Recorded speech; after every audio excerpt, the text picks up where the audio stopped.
Allen Kajuna, the executive director of the Ugandan National Roads Authority, UNRA, led a team of senior officials to interface with the Parliamentary Committee on Government Assurance to explain the slow road rehabilitation works on Mukono-Jinja Road.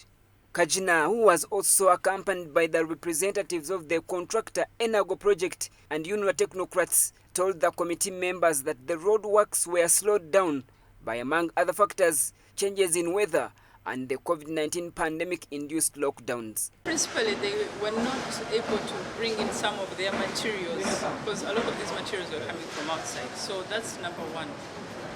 Number two, there's very heavy traffic on that road. It's difficult to work during the day. Actually, it's literally impossible to work during the day. So we try and work at night. But if any of you has been on Jinja Road up to almost midnight, you still have a lot of traffic. Sometimes I think a lot of the big vehicles released from Malaba are beginning to arrive through Mukono to Kampala at that time. She explained that the contractor mostly worked at night to avoid interruption of traffic during day. The Mukono-Jinja Road is probably the busiest road in Uganda since it connects Uganda and other East African countries to the Mombasa port in Kenya. There are also many residential homes along the stretch with thousands of residents.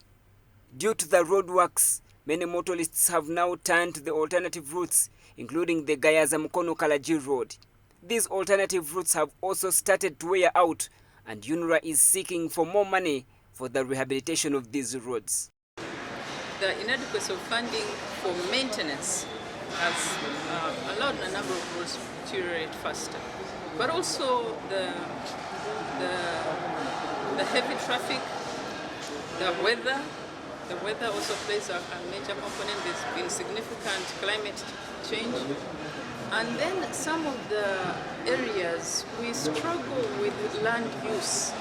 People block drainage channels and the water goes on the road. And the road is the worst enemy of tarmac.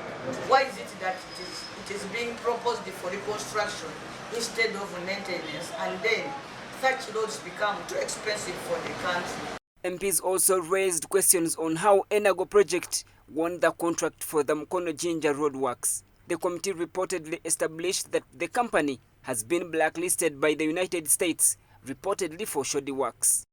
We want to know from UNRA why they ignored the warning from the World Bank, and want them to show us the due diligence they did to know that now Enago project has redeemed itself from the bad conduct that was investigated and even punished by the World Bank. The committee has now decided to go on a fact-finding tour of the said road on Monday 27th March 2023. The committee chairperson Betty Namboze says there are many questions that need answers which can only be got from the ground. What we want to establish is the real status of the job. We are going there to see the works by ourselves with our own eyes, facilitated by the engineers of Parliament here to advise us. Then we shall come back and make a report. If we find that these people are giving us air for our money, we shall propose that we cut our losses and call off the contract. Namboze is also the Mukono Municipality Member of Parliament, which has part of the 45-kilometer road.